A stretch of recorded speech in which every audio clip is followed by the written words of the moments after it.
Hello and welcome to the 13th episode of Chat DPS.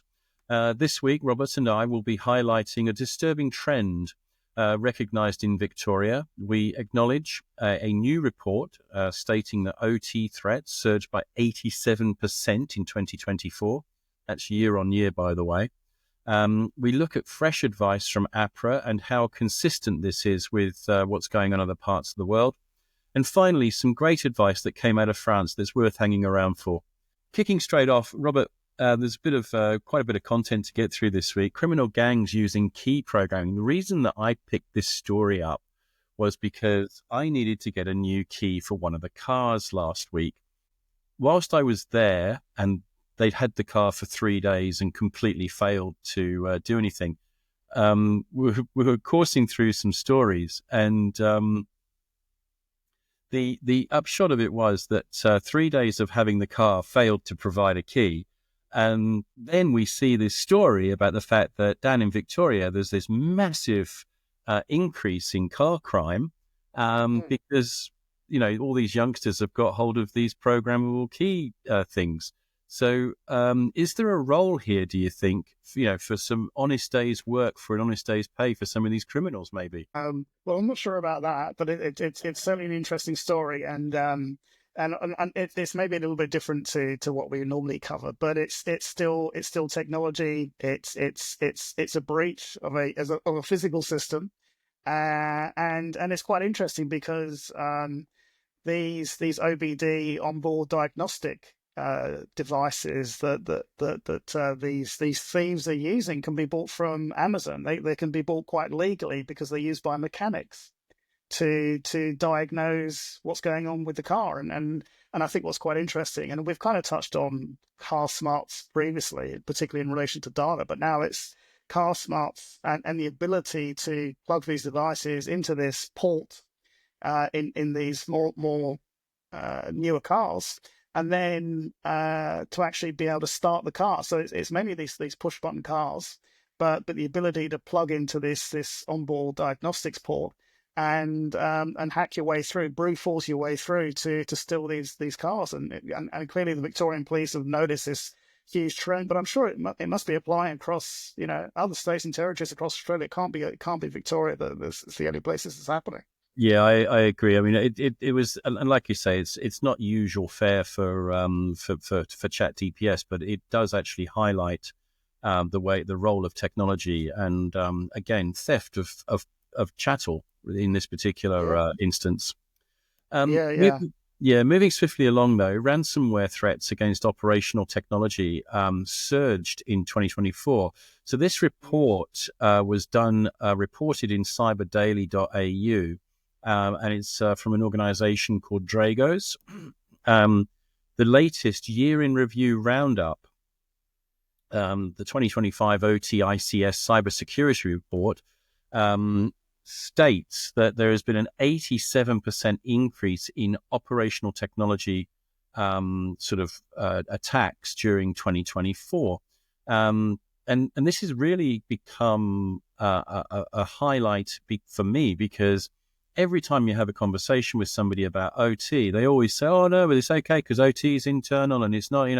There's no way we're going to do anything about that." But 87% increase in attacks on OT, boy oh boy, it's a little bit like Joe Bielke-Peterson approach. She'll be right, mate. I mean, this is where we're heading with it, or seems to be where everyone's heading. Big wake up call. Yeah, I mean, this is quite serious stuff, and the way it was presented in the article and in the report is that the hackers that get involved in this, they tend to be quite malicious, and they have that ability to bring down really important systems. And I think they gave the example of attacking parts of Ukraine and being able to shut down 600 apartments in terms of their ability to access power. So these are fairly malicious attacks, quite dangerous, and I think it really highlights that you've got to be aware of your peripheral devices, and it's not always just about your core systems. You've got to think about the entire system, your entire network, And clearly, there's these specialized hacking groups who particularly focus on OT and vulnerabilities in OT. And you just have to think back to a few years ago, Colonial Pipeline, and that was a major hack of infrastructure.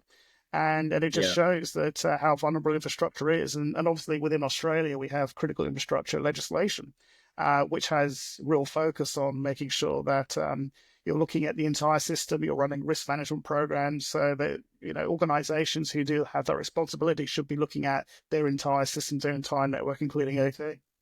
Yeah, I mean, I suppose not surprisingly here, understanding the stats that we've been talking about over the previous number of weeks now since we came back here from Christmas, Australian entities are under attack from these mainly Russian and Iranian threat actors.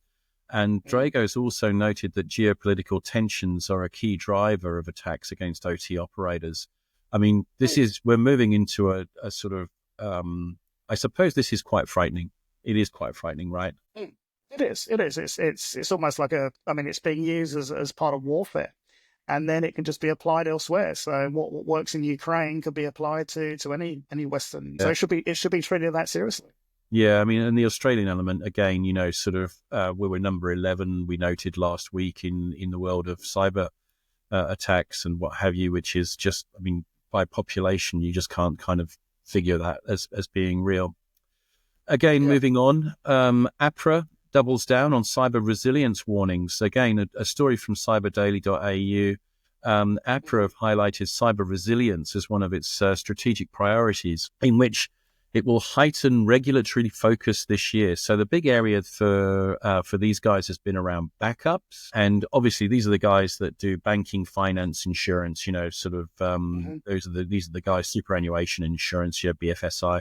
One of the most highly regulated sectors in Australia, and consequently they're not getting a great great result card. So what does this mean for other industries? I mean, the APRA thing aside, other industries are not as highly regulated as this, and we're beginning to see that these guys have changed their story quite considerably around. It's not a matter of if, but when you get hacked, and then what else can we do behind the scenes? Yeah, well, I mean, we've seen other regulators come out. So I think ASIC has been another regulator that's come out, and they've probably come out for the last few years in terms of their priorities and highlighted cyber resilience as top of the list. APRA has come out. So look, it's and as we know that the regulators are showing greater coordination, particularly after Medibank and Optus and Latitude, those major data breaches. So I guess what we'd be looking to see is action being taken against organizations, potentially against directors and officers, for not having their cyber resilience up to scratch. And they mentioned data backups. I mean, these are basics, and APRA themselves have pointed out previously they've written an open letter to APRA entities saying you should be at least looking at Essential 8. And I think we've touched on this before, and probably in other sort of sectors. But Essential 8 is just some basic controls. It's not a major framework. These are just some basic controls you can put in place, and having proper backups in place is just one of those things. So you have to look at CPS 234 if you're within if you're an APRA entity. So that gives you some guidance. I think one of the challenges is that there's not a detailed list of what you should be doing, because and that tends to be how regulation is set out in Australia. You set out a principles-based approach rather than prescriptive, and then each organization decides based on its risk profile, what the organization is, what data it actually takes, what it cares about, what it needs to protect. It should be adjusting its systems and its cyber resilience to the nature of that organization.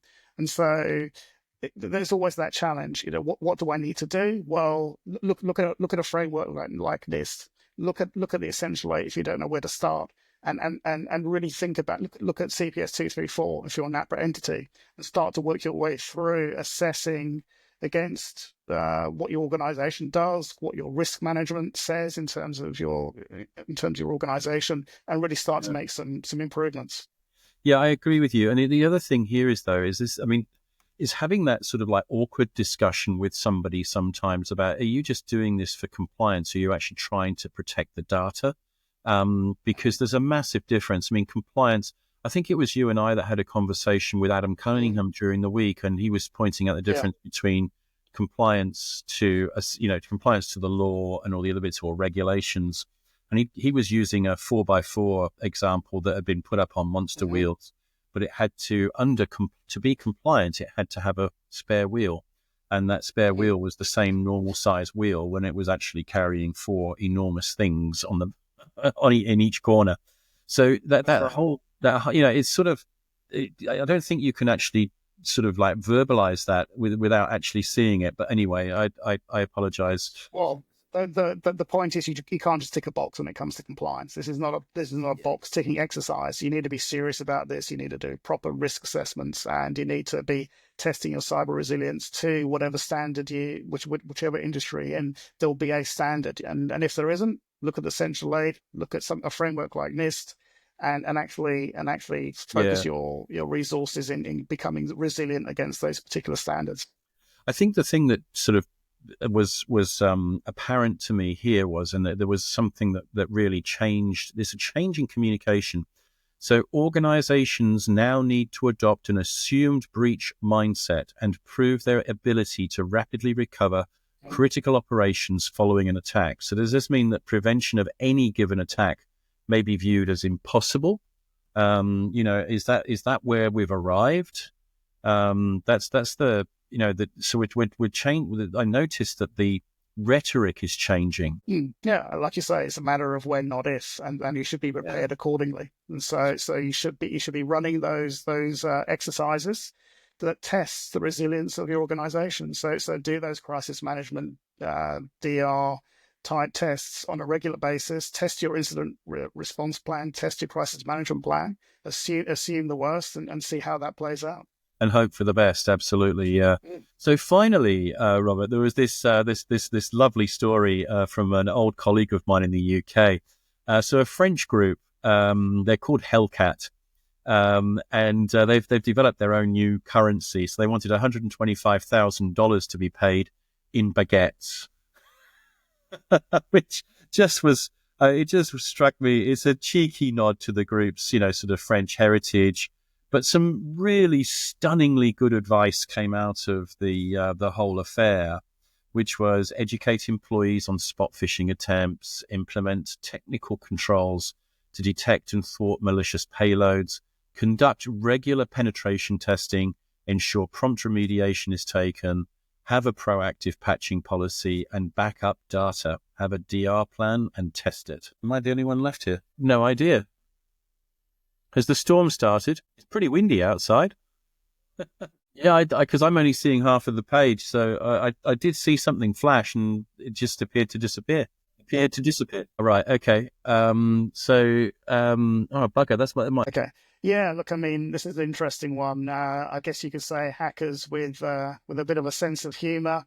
I guess particularly for English, you might find some appeal there to them asking for $125,000 in worth of baguettes. I did actually know. So this was Schneider, I think it is, Electric, who they hacked.